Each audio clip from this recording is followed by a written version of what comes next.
L'essentiel de l'actualité de cette journée de ce mercredi 30 juillet 2025. On commence ces informations avec l'information locale dans nos pays de Savoie, avec l'essor savoyard. Un début d'incendie a eu lieu donc justement au foyer d'hébergement de la Sasson à Aix-les-Bains en Savoie. Ces faits se sont déroulés dans la nuit de mardi 29 à mercredi 30 juillet. Aucun blessé n'est à déplorer selon nos confrères de l'essor savoyard.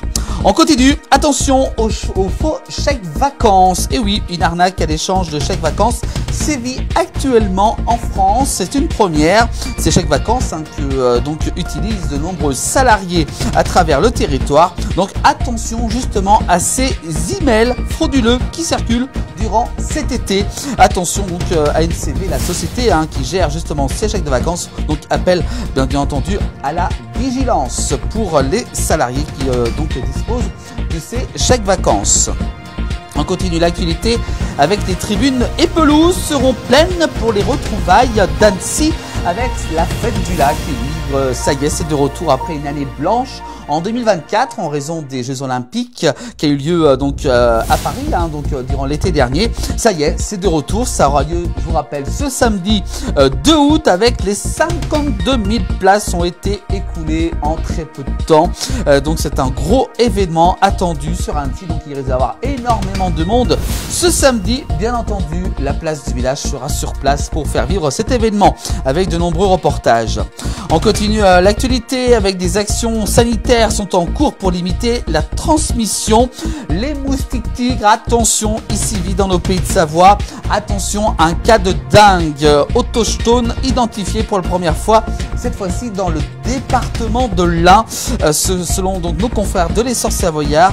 Donc prudence bien entendu donc par rapport à cette transmission de cette maladie de la dengue. Donc des actions sanitaires sont en cours pour limiter la transmission à travers le département de l'Ain.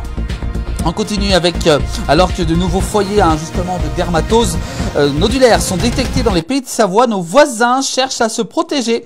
Pour l'instant, aucun cas n'a été détecté dans les exploitations bovines du côté de nos voisins suisses, notamment dans le canton de Genevois. Dans le canton donc de Genève, 90% des vaches ont été vaccinées selon les derniers chiffres. L'actualité toujours avec justement la dermatose nodulaire, le Conseil d'État qui rejette, on l'a su tout à l'heure, le recours de Pierre-Jean Duchesne. Et oui, vous savez, le jeune agriculteur de 28 ans qui on a beaucoup vu sur l'ensemble des médias français contre l'abattage total donc de son troupeau qui a été abattu, je vous rappelle, la semaine dernière. Donc la plus haute juridiction administrative de France considère que la maladie se diffuse trop vite et ce qui justifie donc justement l'abattage total pour tenter donc de l'éradiquer. On continue l'actualité également, on parle également aussi encore de cette maladie avec nos confrères de ici, Pays de Savoie.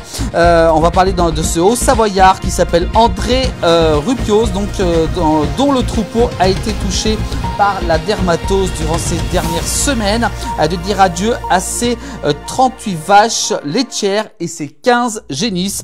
Adieu mes vaches. Cet éleveur peine à se relever après l'abattage de son troupeau qui a eu lieu du côté de Rumilly à Massingy. On continue l'actualité avec cette fois-ci des aides de la région pour les commerçants de Modane Fourneau.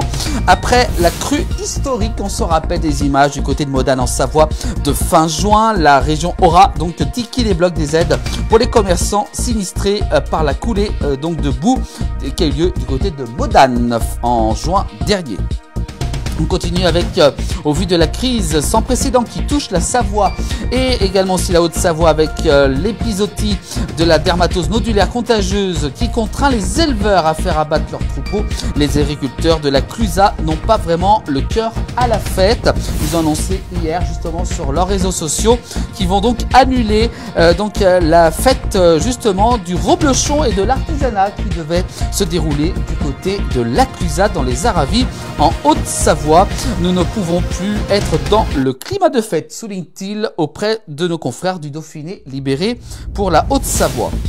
On continue l'actualité avec le tunnel de Fréjus qui sera fermé dans les deux sens de circulation entre 23h et 6h du matin dans la nuit de jeudi 31 juillet au vendredi 1er août. Donc c'est du côté de Modane où ce tunnel du Fréjus donc sera fermé durant la nuit de ce jeudi à vendredi. Donc notez bien si vous devez peut-être l'emprunter.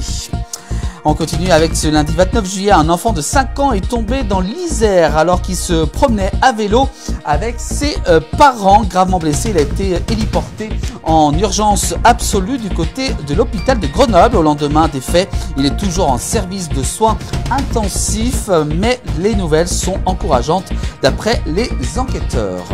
Puis enfin, on termine l'actualité. Et oui, avec, vous savez, les rues départementales vont être très impactées par le Tour de France féminin qui se déroule depuis lundi, notamment avec ce dimanche 3 août entre Prince-Oarly et Châtel avec l'étape numéro 9, 100% au Savoyard. Donc attention, soyez prudents et prévoyez bien entendu de changer de route hein, si vous pouvez durant ce week-end. Voilà pour l'actualité dans nos pays de Savoie de cette journée de ce mercredi 30 juillet 2025 à retrouver tous les soirs dans le 19h et également aussi en replay sur les plateformes de la place du village.